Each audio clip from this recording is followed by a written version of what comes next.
No capítulo 23, Davi canta as experiências da sua prosperidade. Mas que diferença? Ele canta, é certo, o que o Cristo será quando reinar, e faz em termos da mais atraente beleza, de uma beleza que arrebata o coração e o transporta ao reino de Cristo, a esse mundo habitado futuro de que falamos. Mas apresenta-se, então, este doloroso pensamento. Ele diz: ainda que a minha casa não seja tal para com Deus. No primeiro destes dois cânticos há algo mais, de um profundo interesse. Davi fala como profeta e, como tem feito em tantos outros casos, personifica o Senhor Jesus em relação com Israel.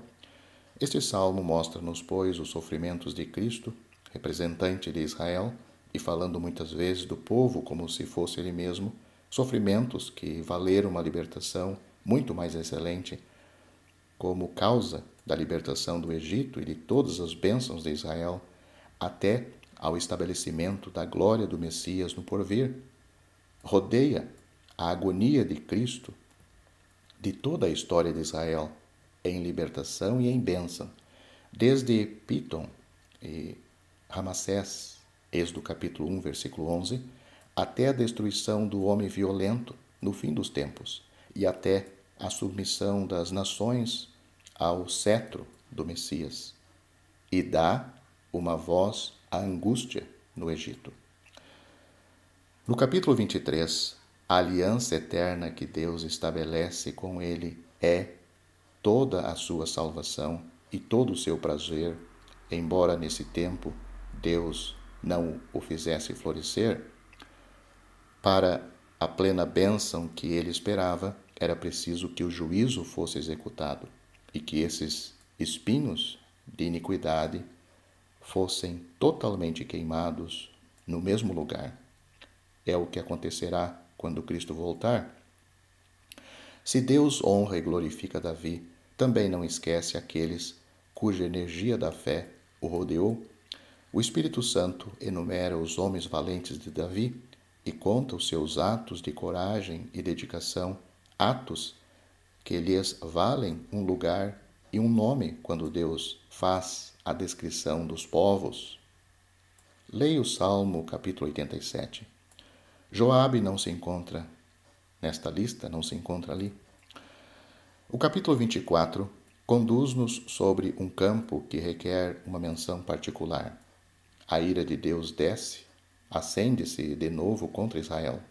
Não está na intenção do Espírito Santo indicar-nos em que ocasião isto teve lugar, mas sim expor-nos os caminhos de Deus em governo e em graça. No capítulo precedente, Deus registra os homens valentes que nos prefiguram os companheiros do verdadeiro Davi em glória. Aqui é a sua graça para deter a sua ira e introduzir a sua bênção. Deus pune o orgulho e a rebelião de Israel, deixando esse povo sujeito às consequências dos seus impulsos, do coração natural de Davi. A habilidade e o bom senso de Joabe fazem-lhe distinguir a loucura dos seus atos. Vemo-lo facilmente quando se trata da carne alheia, e Joabe sentia que não valia a pena desprezar a Deus quando se não ganhava nada com isso, porque nesse sentido a carne também teme a Deus. Mas o caso vinha da parte do Senhor e Satanás não prevaleceu. O que vale, com efeito, o bom senso do homem e a malícia de Satanás contra a vontade de Deus em correção? É uma coisa séria ser entregue ao seu poder? 9 meses de pecado da parte de Davi e de paciência da parte de Deus mostra-nos a funesta influência do inimigo, mas não é senão após o pecado cometido que a consciência de Davi desperta. O gozo do fruto dos nossos pecados desengana-nos e é a sua continuação que seduz as nossas almas. Após ter conseguido fazer cumprir pelos filhos de Deus o mal com que os tenta, Satanás já não lhes oculta o erro que cometeram. Felizmente, onde está a vida, a consciência retoma o seu império. Porém, o castigo deve seguir o pecado que tem sido continuamente repetido, apesar de uma tão longa paciência, mas Deus, que atinge a consciência do seu servo, põe em jogo os afetos sinceros da sua alma para desse modo atingir o soberano alvo que se tinha proposto. Davi mostra este fundo infalível da alma que conhece o Senhor, isto é, a sua confiança em Deus acima de tudo, embora custe. Caiamos nas mãos do Senhor, ele diz. Que doce e precioso pensamento do que o Senhor é para os seus e como o Senhor sabe inspirar ao coração a certeza de que ele merece a sua confiança. Então, mesmo que castigue, Deus é mais doce, mais fiel e mais digno de confiança do que qualquer outro. A peste sobrevém, mas, no meio do julgamento, Deus lembra-se da sua misericórdia e ordena ao anjo exterminador que retire a sua mão que tinha estendido sobre Jerusalém. É Jerusalém, a cidade predileta, que chama a sua atenção.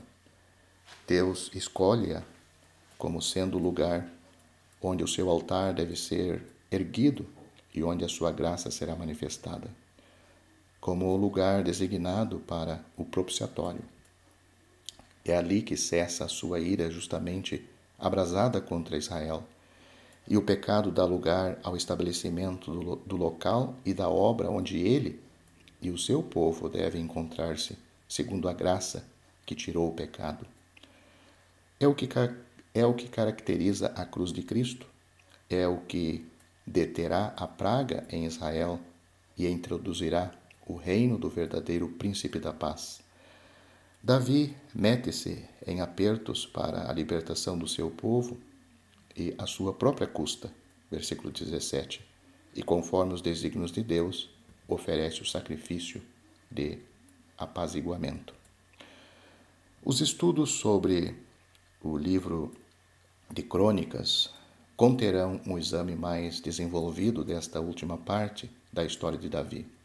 Mas não será comovente que este livro, depois de toda a história do governo de Deus para com Davi, termine pelo sacrifício expiatório que por graça detém a ira e põe o fundamento de um local de encontro entre Deus e Israel e de um lugar de culto para o povo?